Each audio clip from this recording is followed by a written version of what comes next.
C'est moi. C'est moi qui signe. Et je ne signe pas par hasard. Je signe parce que j'ai la légalité. Yebisa ya Laksayo arrêté Nemaye, déjà secrétaire général. Tout le monde mandat au Kabila Pessi en tant que l'initiateur du parti, c'est Kabila. Moi je te dis, les bricolage de Salaki, et il est temps de demander pardon. Bandeko Balandi, magazine d'actualité de Soba Sango, Bino Bokulanda Biso na Kinshasa, na Brazzaville, na ba province et République démocratique du Congo à travers Molière Canal Plus et puis na YouTube Waba Sango TV et Fabrice. Bino Bokulanda Biso, ça fait débat, affaire il y a MSR. MSR, parti politique, il y a Joseph Kabila Kabange ou MSR, il y a les partis à Mwanamboka François Robota.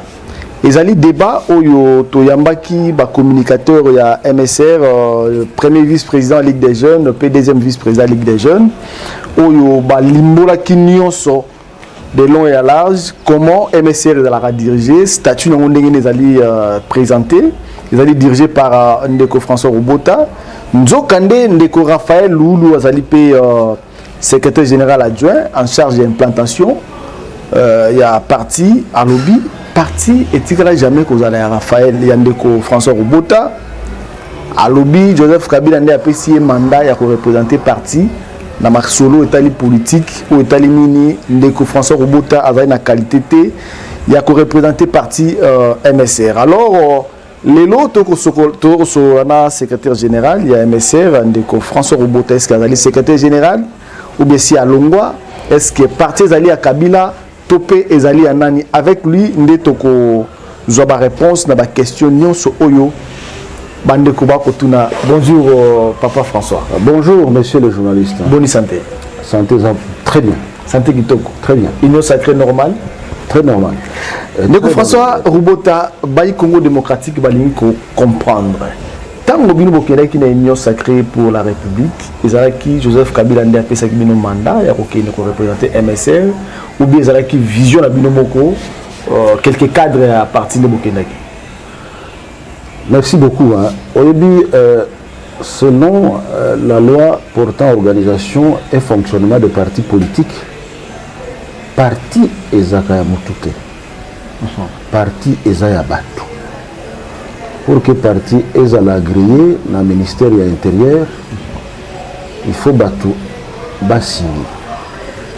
Au moins une personne dans chaque province. Et puis la partie ezana ba cadre, ezana ba militant, ezan assemble ya batu nyoswana de bakolo parti. Parti ezaka ya mutuke. Eza Robota te, eza Joseph Kabila te, eza Yayope te, eza nde ya bato. Parce que mutu moko ye moko ako signé statut te abeni yango na ministère de l'Intérieur bandini parti yana. Bakondi bango te. Deuxième chose, parti MSR et banda na 2005. OK.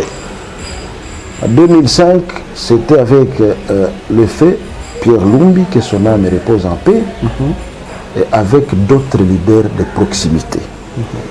Nakanisi Bolanda Peripési, Dengue, MNR, et Kokota Nalikambouana. Et puis, Kokoma en 2015. Pierre Lumbi, d'heureuse mémoire, il y a lobby non à continuer le sous-souté la majorité présidentielle. Parce que la majorité présidentielle, ils ont le pouvoir et ils ont l'élection. Ils sont peut-être lobby non, ils sont ligne d'épée. Ils sali révolution na biso interne na katia parti. D'abord moi-même qui vous parle, François Robota, honorable Mavinga, honorable Kikoka, honorable Madeleine et quelques quatre. Après, les députés sont Bakisama. Comme un nombre, il y a 15 députés. OK. Ils sont de tout ça la révolution. Sur combien de députés C'était sur 32. OK.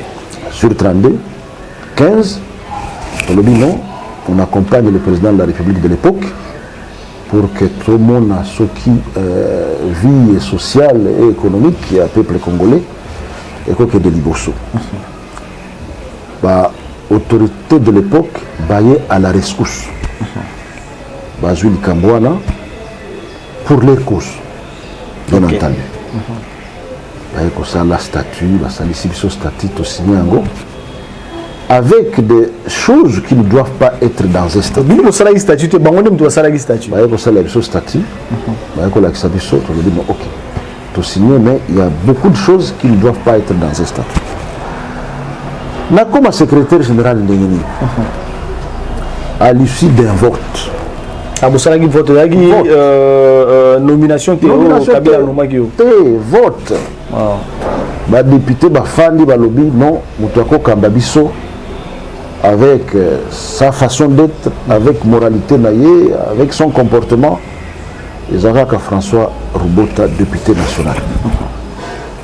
Toujours décision là, tout venu en Gona, ministère il y a intérieur. Ministère intérieur est joué arrêté numéro 25 bar CAB bar ministère de l'Intérieur bar EB bar 001 du 23 janvier portant reconnaissance ou agrément d'un parti politique. Nommé Bisso Mungai comme secrétaire général, assisté de 5 adjoints, notamment Maître Yoko Yakembe, Honorable Kikoka, Luhulu, Vahamuti et Madeleine. Révolution to continue Nango jusqu'en 2018 et jusqu'à ce jour. Donc Nazo Kamba parti. Oyo, ce n'est pas par aventure, ce n'est pas à la suite d'un document me donné que Naza la secrétaire générale. Non, c'est à la suite d'un processus. Élection des députés nationaux. Ensuite, par la légalisation de cette décision par le ministère de l'Intérieur. Donc je suis dans la légalité, nazapé la légitimité. Voilà. La statut n'abino tout le monde même pas place où yo signé, même temps que vous légaliser en ministère de l'Intérieur. Tout le monde wana ndeko qui Raphaël Loulou, oyo wala lokola yende mtakina représenter parti au niveau intérieur. Non, écoutez, dans l'andaki le bawana, ça, ils ont prêté des confusions. Comment? Même les journalistes, huissiers, la cause de huissier dans le but aussi de signer document, huissier aller déposer ça au ministère de l'Intérieur, aller légaliser ça au ministère de l'Intérieur. Un huissier, même un gardien de la porte, au copier ces documents que de légaliser, ça ne donne pas autorité parce que nous légaliser le document et commis en gagne. Jamais, ça ne se passe pas comme ça. Na cause même mon fils. Nazume mata mutu oyo nazana bureau oyo huissier ou même agent de protocole. Huissier qui doit légaliser. Légaliser. Et d'ailleurs, je dois vous dire que le Hulu Azaki mutu est certain. Ah oui, tu n'as pas perdu. Ça n'a pas perdu. Il n'est pas du MSR, il ne connaît même pas l'histoire du MSR. Le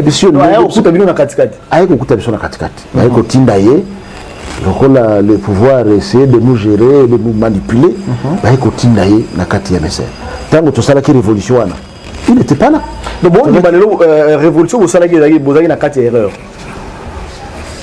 Oui, je crois que ce sont les imbéciles qui demeurent dans les erreurs. Et de temps en temps, il faut savoir s'excuser. Et il ne faudrait plus qu'on nous emmène encore dans de telles erreurs. Il ne faut plus. Parti, il y a Moutouté. Parti, il y a peuple congolais où il va accepter qu'on adhère à l'NSR. Mais la partie, la statut de la partie, organigramme d'un parti à représenter, vous avez un président ou vous avez initiateur, il y a un parti, vous avez un bureau politique, vous avez un secrétaire général. Ndeko François Roubota parti, il y a Joseph Kabila ou bien Ayete. Et ça, il y a peuple congolais. Ah, mais la statue de Moni, non, l'initiateur c'est Joseph Kabila. On des bricolages, Salamaki Angwana. Vous comprendre. Une personne, à cause de la partie Mibalete. Ce sont des erreurs graves. À cause de la président du parti politique PPRD, et puis aux âges sous la MSR. Ça ne se fait jamais comme ça. Mais mais écoutez, le pouvoir étant ce qu'il était, tout va dire. Mais aujourd'hui, je dois vous dire que ce sont des choses inacceptables. Bah, PV, au collaborateur Nangaï, chargé de la communication, PV, il y a René Toussala qui est MSR, au Komona, député Nyoso MSR va signer. Nyoso MSR.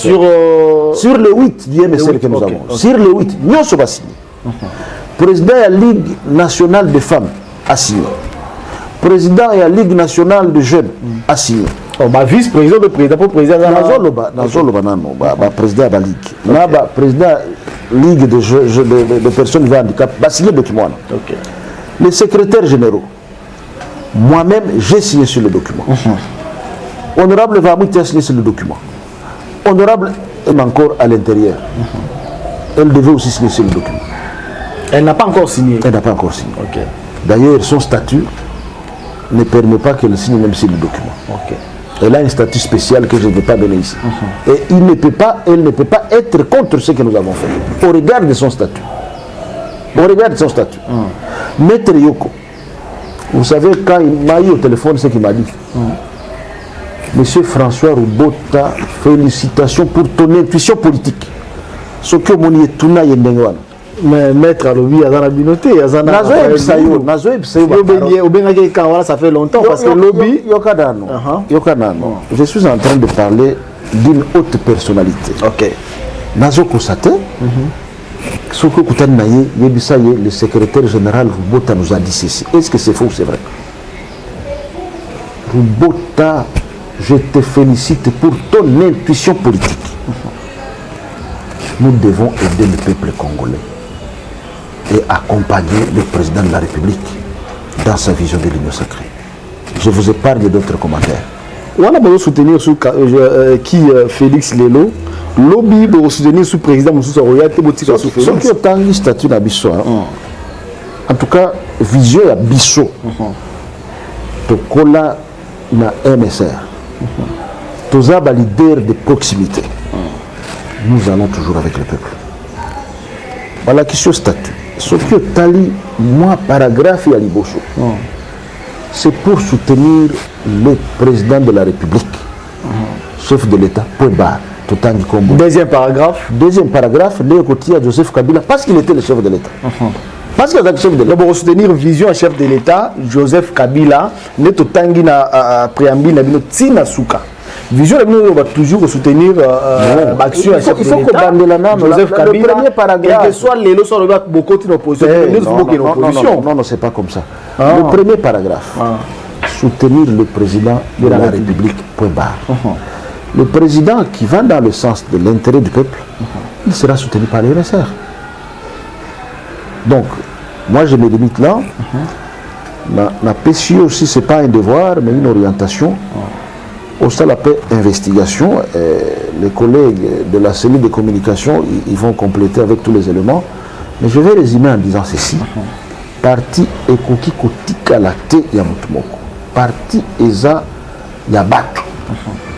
Oyo ba adhérent na parti, bâti structure en place, na cadre organique nango. Et c'est comme ça que nous sommes en train de fonctionner. François Roubota qui vous parle, il gère le MSR. Ce n'est pas sur base d'un document. On a la statut Moroté, on a le document Moroté, on gère MSR. Comment on a la statut? Mais oui, on a l'activité statut. Il y a un statut. Statut à 2000 combien? Il y a dans 2015, 2016, pardon. Statut. Statut en gauche. Organigramme, Barobosa Nangote, même à l'Union, il y a statut en gauche. Là, on a caché MSR. C'est moi. Peut-être parce qu'il va fabriquer M. C'est moi qui signe. Et je ne le signe pas par hasard. Je signe parce que j'ai la légalité. Yebisa Yala Ksayo arrêté Nomaye, déjà secrétaire général. Tout le monde mandat au Kabila Pessi en tant que l'initiateur du parti, c'est Kabila. Moi je te dis, les bricolage de Salaki, et il est temps de demander pardon. Mais nous aussi la minute où nous avons perdant. Nous avons travaillé dans bricolage. Le Lopé Kabila a Pessi sous mandat que nous avons écoutez, non. Vous acceptez est-ce que va passer un mandat? Dans un processus. Processus. Comment nous avons fait notre propre révolution? Oui, on va te comprendre. Comment on vote par des députés nationaux. toi qui es dans le ministère de l'Intérieur, on n'a jamais donné un mandat à François Robota pour dégeler. Avant tout Tikayo, Balobi, François Robota, a Tsaka, Bande Kone, na ministère, même dans la place où il est directeur général, il y a que Bande Konayo et non, membre il y a parti. Les lots sont pardon. Il faut jamais dire les choses comme ça. Il faut vraiment arrêter. Que la personne qui parle arrête.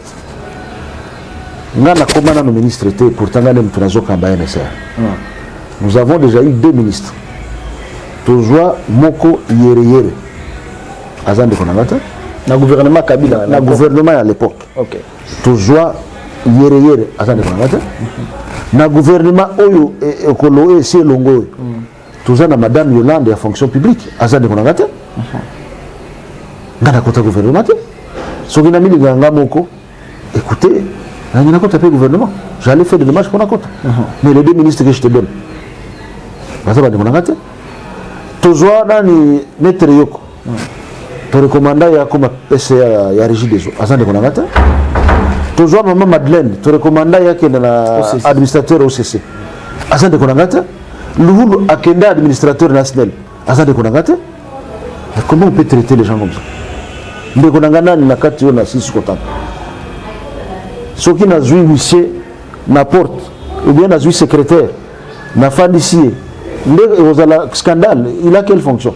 Mais si on a secrétaire, on a parce que j'avais un secrétaire, ceux qui ont le bureau n'a collection de carte. Aïe, qu'on imite signature n'angaï. Nani? Secrétaire, beaucoup dans ça qui n'aille. À Tikala, ceux qui ont le bureau, ils ont la taille à la signature, à la carte. À imiter signature n'angaï. Avant de copier sa signature, la carte. De membres, azo jambon azolia.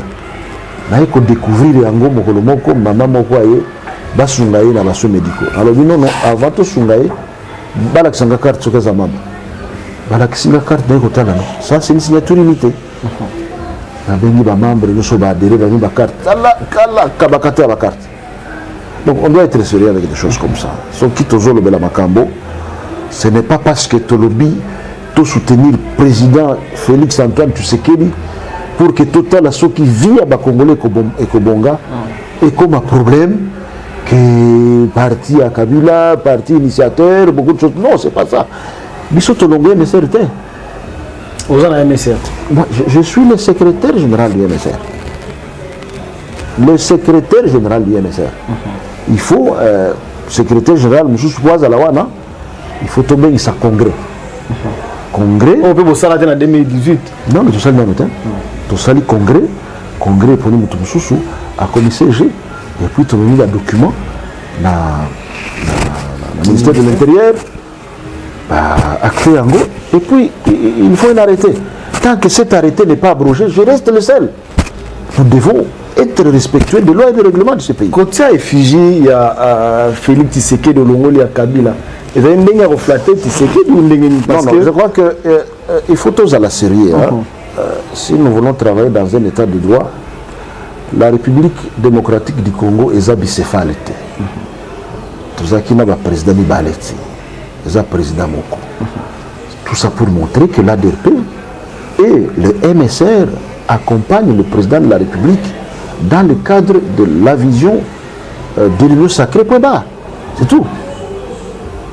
Merci beaucoup, voilà. Donc, François. Toza, on a statut Nabiso, mais il y a le premier paragraphe. Au moins, comme un article 5, il faut tanga les 4 premiers articles. Ce que que le MSR pour soutenir le président de la République. Point bas, il y a Kabila non évité. L'initiateur, il y a Kabila non deuxième paragraphe. Mais la boïté, Ezali, mais il y a déjà contexte. Et ça l'a fait. Vous allez le voir dans la Bible, mais on dit que la Bible était secrétaire général. La Bible était. On a fait cet exemple. Dans la Bible, on a eu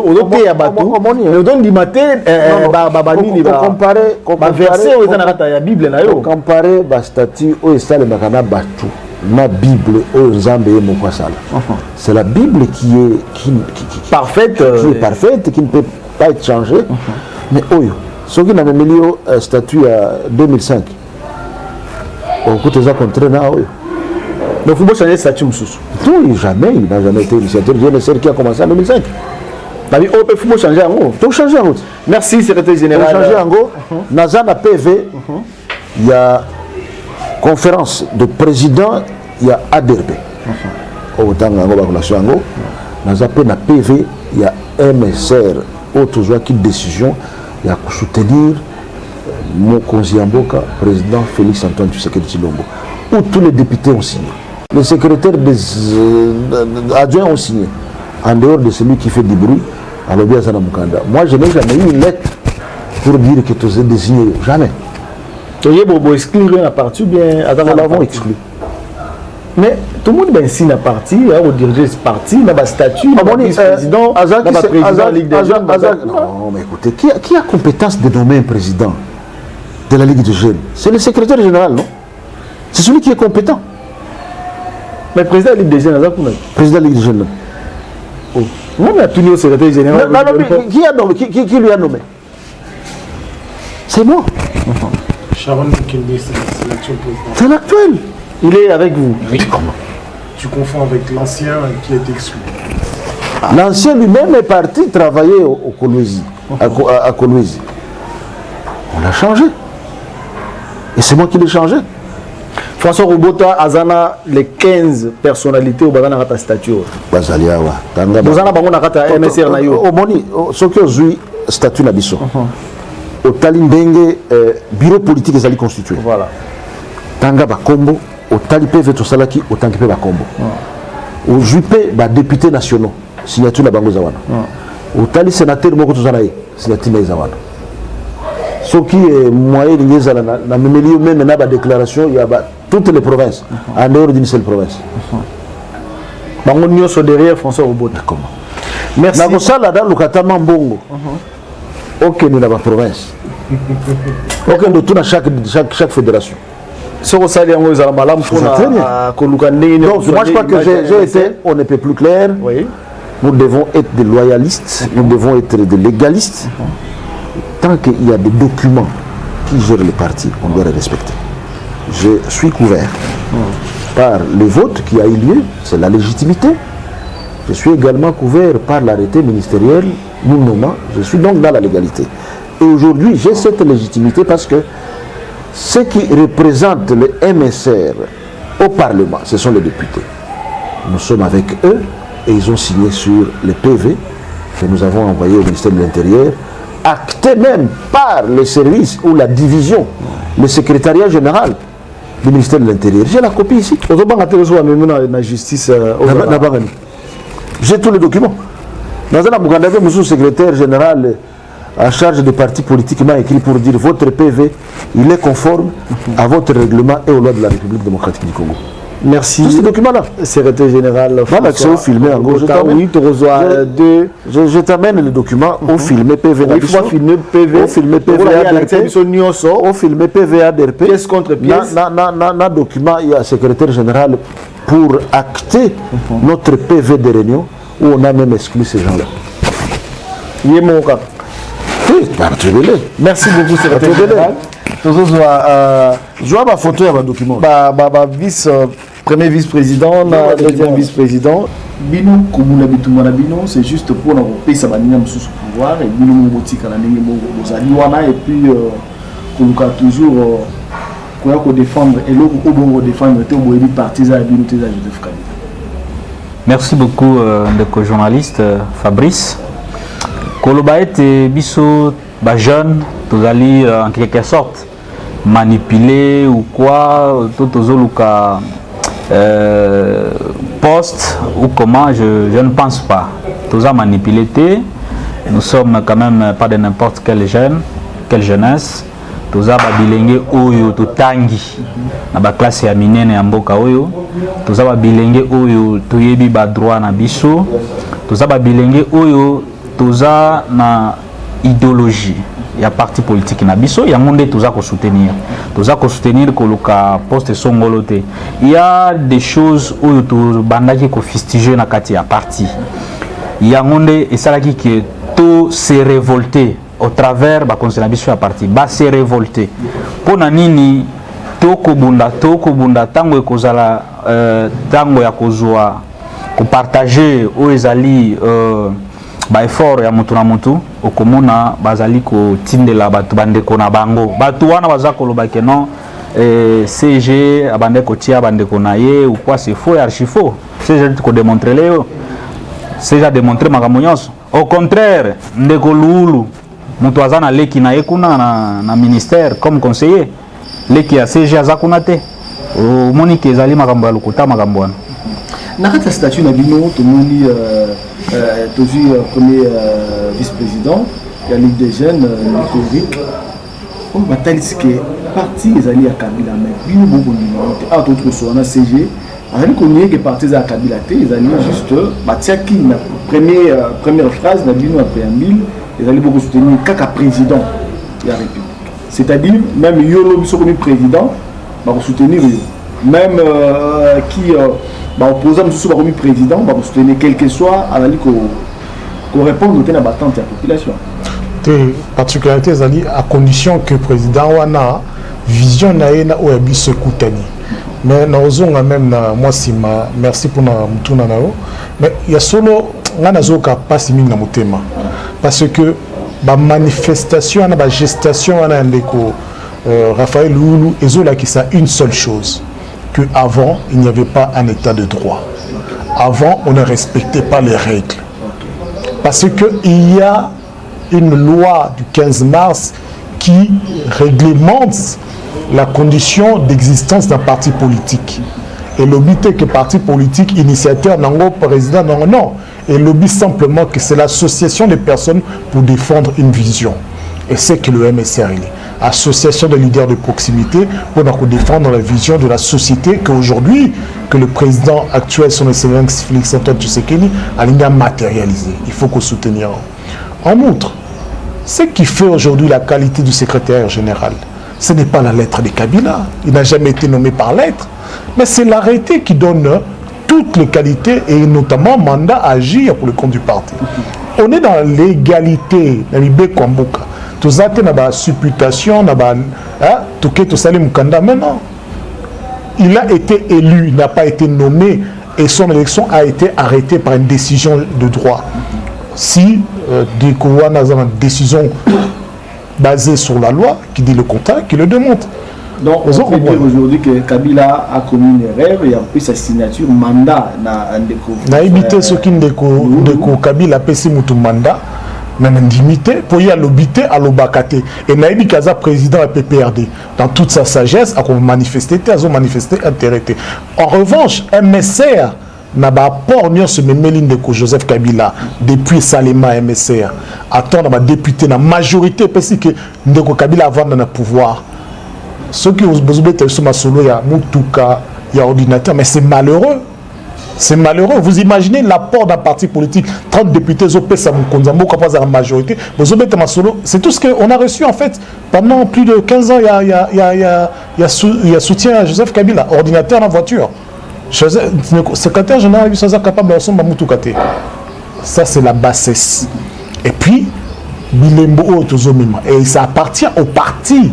Ça n'appartient pas à l'individu qui compte. Ce sont des éléments, des emblèmes, ça appartient au parti. C'est lui qui détient les partis, a l'autorité sur ces objets. Notamment, au Kenya qui a siège, na biso na bito so Kenya qui ba inviter ko soki wapi na couloir nini na siège au toujours ba siège MSR kana siège moko. Oh mais siège MSR ne to mono en face ya ezaka kamoko ezana ba statut wana to longwa te. Toyibika ka siège moko yango ezana statut nango. Et yango ni sur la décision. Secrétaire général de biso azawana asimi makam. C'est vrai qu'il y a dommage que tous les Kamwana, les Kamwana te sentir en cas que ça mauvaise foi, n'est que pour la créer Kokoso, mais on est dans le bon. Parce qu'au moment où on est dans un état de droit, on a nous la jeunesse, la ferme intention de continuer pour que finalement la vision de son excellence Félix-Antoine Tshisekedi, un état de droit, elles allaient ancrer le lot de la société. Elles allaient susciter la décision à Moutalamou qui n'a pas les lettres, n'a pas les Moukondi. Mais c'est triste. Cela démontre à quel point le président de la République a un parti politique pendant plus de 10 ans à Tamoukana, mon côté. Quel État, quel pays nous sommes? Et on a attendu, donc pendant tout ce temps, on a fonctionné comme ça. Et c'est ça que cette société que...